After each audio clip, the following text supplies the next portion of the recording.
जय हिंद दोस्तों। आशा है कि आप सब लोग अच्छे होंगे। और आज हम यहाँ पे देखने वाले हैं दोस्तों प्राचीन इतिहास। ठीक है, प्राचीन इतिहास में दोस्तों भाग एक हम सब देख लिए, जिसमें ऋग्वेद, यजुर्वेद, सामवेद, ठीक है, इन सबको वहाँ पे हमने देखा है। यहाँ पे हम देखेंगे बौद्ध, जैन एवं अन्य साहित्य के बारे में देखेंगे।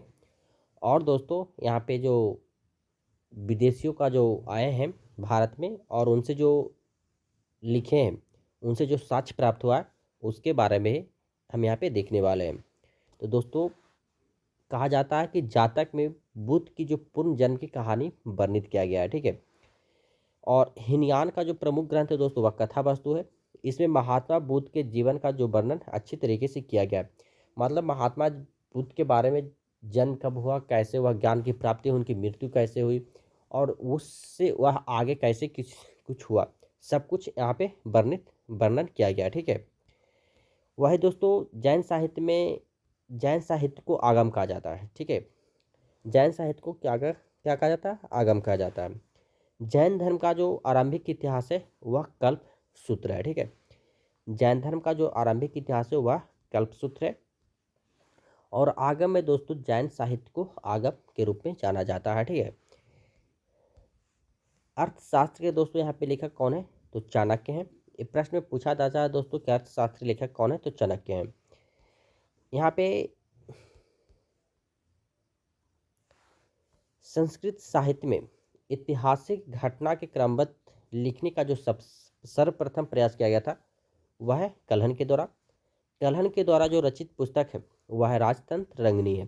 ठीक है, संस्कृत साहित्य में ऐतिहासिक जितने भी घटना घटी है, ठीक है, जो सर्वप्रथम लिखने का किन्हीं ने प्रयास किया, किसी राजा का वर्णन किया या फिर जो भी उस समय में जो भी घटित हो रहे थे उस घटना को यदि लिखने का किसी ने प्रयास किया था सर्वप्रथम, तो वह है कल्हण है। और इनके द्वारा जो पुस्तक लिखी गई थी वह है राजतंत्र रंगनी है। ठीक है, यहाँ पे कहा जाता है दोस्तों कि अरबों का सिंध विजय का जो वृतांत हुआ चचनामा में है। ठीक है, अरब के बारे में जो लिखा गया, जो सिंध के बारे में लिखा गया, वह आपका एक चचनामा की पुस्तक है। उसमें आपको क्या किया गया, यहाँ पे पूरी तरह से वर्णित किया गया है। ठीक है, अष्टाध्याय के लेखक पाणिनि है। ठीक है दोस्तों, अष्टाध्याय के लेखक कौन है? तो यहाँ पे पाणिनि है। इससे मौर्य समाज के पहले का जो भी इतिहास है और जो मौर्य समय में जो राजनीतिक व्यवस्था है उसके बारे में यहाँ पे जानकारी मिलती है। और दोस्तों हम आपको बता दें कि अष्टाध्यायी में पहली बार लिपि शब्द का प्रयोग किया गया था। यहाँ पे प्रश्न बन सकते हैं दोस्तों कि अष्टाध्याय के लेखक कौन है? तो पाणिनि है। किस में पहली बार लिपि शब्द का प्रयोग किया गया था? तो आपका अष्टाध्याय में लिपि शब्द का प्रयोग किया गया था। यहाँ पे हम आपको बताते चले दोस्तों कि कात्यायन की गार्गी संहिता है जो एक ज्योतिषी ग्रंथ है। अब ज्योतिषी ग्रंथ का मतलब आप सब समझ सकते हैं दोस्तों कि आजकल के टाइम में, अब बहुत पहले भी देखा जाता था कि किसका भाग क्या बता रहा है। कि यदि किसी को कुछ काम नहीं होता तो वह पंडित से अपना हाथ दिखाते थे और उससे समझते थे उनका भविष्य कैसा होने वाला है, वह क्या कर पाएंगे। मतलब तरह तरह की बातें होती है, जो भी होती है उसमें बताया गया है। लेकिन यह जो ग्रंथ है, मतलब ज्योतिषी जो ग्रंथ है, सबसे पहले कात्यायन की गार्गी संहिता में वर्णित किया गया है। फिर में और इसमें भी ऐसा नहीं कि सिर्फ इसी पे, इसमें भारत पर यवन जो आक्रमण का है किए हैं उसका भी उल्लेख इसमें किया गया है। ठीक है, पतंजलि जो है पुष्यमित्र शुंग के पुरोहित थे और इनके महाभाष्य से संघाई के इतिहास का पता चलता है। ठीक है, संघाई के इतिहास का क्या चलता है, इनके पता चलता है। अब यहाँ पे दोस्तों हम सब बात करने वाले हैं विदेशी यात्रियों से मिलने वाली प्रमुख जानकारी। जैसे दोस्तों भारत के बारे में यदि हम जानकारी लेना चाहें तो बहुत सी ऐसी जानकारी है जो हमें विदेशियों के द्वारा दिया गया है। ठीक है, कुछ तो शिलालेख के माध्यम से हमें प्राप्त हुई है। ठीक है, जिसमें पत्थर पे कुछ लिखा हुआ रहता था, उसे लोगों ने बहुत समय के बाद पढ़ा लिखा और उससे कुछ जानकारी प्राप्त की। लेकिन जैसे जैसे समय बदलता गया यह सब बातें किताब में आने लगी। जिस प्रकार से आज हम किताब पढ़ रहे हैं उसी प्रकार से विदेशी यात्रियों ने यहाँ पे भारत में आए और उन्होंने कुछ अपनी यहाँ की जो सांस्कृतिक घटनाक्रम है वह जो घटित हो रहे थे उसको आंखों देखा हाल को उन्होंने क्या किया, किताबों में वर्णन किया। और जिससे कि भारत की जो समाज है उसके बारे में अच्छे तरीके से यहाँ पे पता चल सके। तो यदि यूनानी लेखक की यदि हम बात करें हमारे तो सबसे पहले जो आया था तो वह टेसिया था। टेशियस जो था दोस्तों ईरान का एक राजवैद्य था, और इसका जो संबंध है भारत में, भारत के बारे में जो कुछ भी लिखा है वह आश्चर्यजनक है और अविश्वसनीय है। मतलब इसमें कुछ ऐसा प्रूफ नहीं हो पाया है जिससे कहा जा सके कि मतलब यह भारत में घटित हुआ है, ठीक है। इसका कुछ साक्ष्य अभी तक यहाँ पे देखने को नहीं मिला है, ठीक है। लेकिन टेशियस भारत में आया था और यह ईरान का राजवैद्य था, लेकिन इसका जो विवरण है भारत के संबंध में वो बहुत ही आश्चर्यजनक है। कुछ इसके बारे में साक्ष्य नहीं है, इसलिए यह क्या है, अविश्वसनीय है। दूसरा है दोस्तों आपका हेरोडोटस, ठीक है। हेरोडोटस है दोस्तों, इन्हें इतिहास का पिता कहा जाता है। इतिहास का पिता हेरोडोटस को कहा जाता है। इनकी पुस्तक हिस्ट्रिया आई थी, ठीक है, जो 5वीं शताब्दी ईसा पूर्व में लिखी गई थी। यह है जो दोस्तों भारत और फ्रांस, ठीक है, भारत और फ्रांस का संबंध का वर्णन क्या, और इनका जो विवरण है या वर्णन है वह अनुश्रुतियों और अफवाहों पर आधारित है। मतलब दोस्तों इतिहास का पिता तो ठीक है, हेरोडोटस को कहा जाता है, लेकिन जो भारत के बारे में इन्होंने जो कुछ लिखा है वह मतलब अफवाह है, ठीक है। इनका भी कोई कुछ साक्ष्य कहीं पे नहीं मिलता है, जिसके कारण इसे क्या बताया गया, अफवाह बताया गया है। चलिए आगे बढ़ते हैं। सिकंदर के साथ आने वाले लेखकों में निरियाकस, अनेसिक्रिटस तथा अरिस्टोबुलस का विवरण अधिक प्रमाणिक और विश्वसनीय है। मतलब इन्होंने जो कुछ भी लिखी है घटनाएं वह अधिक प्रमाणित बताती है। अब हम प्रमाण कहाँ से लाएंगे? यदि आपने हम कुछ लिख दिए, यदि कहने के उसका कुछ ऐसा सबूत भारत में मिले, या जहाँ पे आप हम जो चीज़ को लिख रहे हैं यदि उसका सबूत यदि कुछ ना कुछ मिले तभी तो हम उसे सही मान पाएंगे। यदि हम उसे सही मान पाएंगे नहीं था नहीं। इसलिए हमने हेरोडोटस को देखा तो वह क्या था, उतने अच्छे मतलब कुछ नहीं मिल पाया, जिसके कारण वह क्या है, अविश्वसनीय रह गया, ठीक है। लेकिन यहाँ पे सिकंदर के साथ जो लेखक आए, निरियाकस आए, अनेसिक्रिटस आए, अरिस्टोबुलस आए, लेकिन यह जो लिखे हैं इसमें अधिक प्रमाण मिलता है, ठीक है, और विश्वसनीय भी है। तो चलिए आगे बढ़ते हैं। मेगास्थनीज ने सेल्यूकस निकेटर का राजदूत था। मेगास्थनीज कौन था? सेल्यूकस निकेटर का राजदूत था। यह चंद्रगुप्त मौर्य के राजदरबार में आया था और इसके द्वारा जो लिखी गई पुस्तक है वह इंडिया है, ठीक है। और इसमें मौर्य समाज और संस्कृति के विषय के बारे में लिखा गया है, ठीक है। मेगास्थनीज कौन था? सेल्यूकस निकेटर का राजदूत था, और यह जो मेगास्थनीज है वह चंद्रगुप्त मौर्य के राज दरबार में आया था और इसके द्वारा जो लिखी गई पुस्तक है वह इंडिया है। और इनका में इसने मौर्य समाज या जो उस समय की जो संस्कृति थी उसके बारे में क्या किया गया, वहाँ पे लिखा गया है। आशा है दोस्तों कि यह वीडियो आप सभी को पसंद आ रहा तो प्लीज़ वीडियो को लाइक कमेंट एंड शेयर जरूर कीजिएगा। अब फिर आप बात करते हैं हमारे फ्रेंड डायमेकस। यह सीरियन नरेश अंतियोकस का राजदूत था। क्या था? अंतियोकस का राजदूत था। यह जो था दोस्तों डायमेकस बिंदुसार, ठीक है, बिंदुसार के राज दरबार में आए थे, ठीक है। और इससे मौर्य युग से जो संबंधित घटना है उसके बारे में यहाँ पे जानकारी देखने को मिलती है। यहाँ पे कहा जा रहा है दोस्तों कि डायनोसियस मिस नरेश टॉलमी फिलेडेल्फस का क्या था?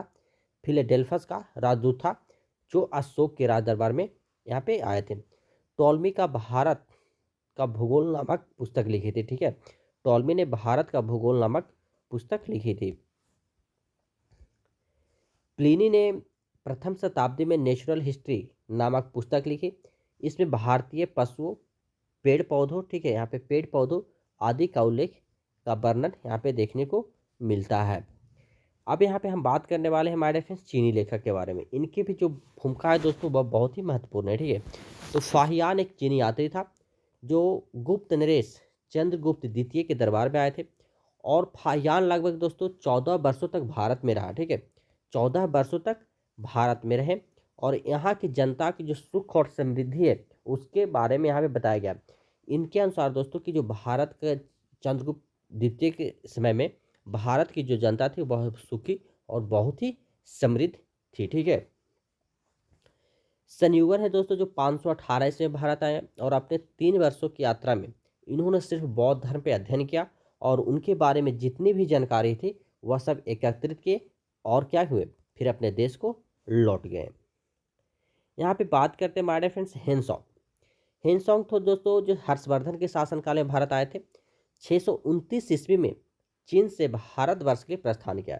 मतलब दोस्तों कि हेनसोंग है जो 629 ईस्वी में भारत के लिए वहाँ से शुरू की यात्रा, और 1 वर्ष की यात्रा के बाद सर्वप्रथम भारतीय राज्य कपिसा में पहुँच गए। लगभग भारत में वो 15 वर्षों तक रहे। हेनसोंग है जो भारत में लगभग 15 वर्षों में रहे, 15 वर्षों तक रहे, ठीक है। हेनसोंग भारत में लगभग 15 वर्षों तक रहे और 645 ईस्वी में वह चीन लौट गए।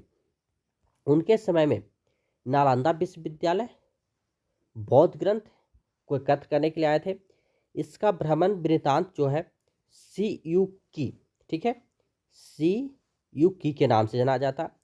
इन्होंने 138 देशों का वर्णन किया है। इनके अनुसार सिंध का जो राजा था वह क्षुद्र था, ठीक है।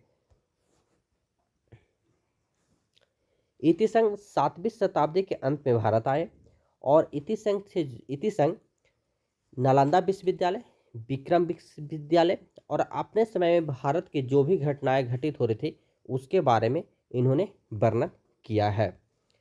अब अरबी लेखक के बारे में हम बात करते हैं हमारे फ्रेंड्स। तो अरबी लेखक में दोस्तों अलवर्नी था, जो दोस्तों महमूद गजनबी के साथ भारत में आए थे और इनके द्वारा जो किताब लिखा गया है वह है किताब उल हिंद, या इसी को तहकीकात ए हिंद कहते हैं, अर्थात भारत की खोज, जो आज भी इतिहास के लिए एक बहुत ही महत्वपूर्ण स्रोत माना जाता है, ठीक है। इसमें जो भी बताई गई घटना है वह बहुत ही मतलब सही सटीक जानकारी दिया गया है, जिसके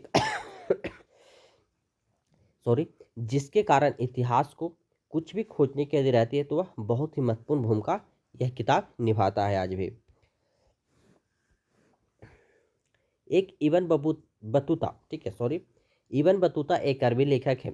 इसके द्वारा लिखी गई किताब यात्रा का वृत्तांत, जिसे रहेला कहा जाता है, ठीक है, जिसे क्या कहा जाता है, रहेला कहा जाता है।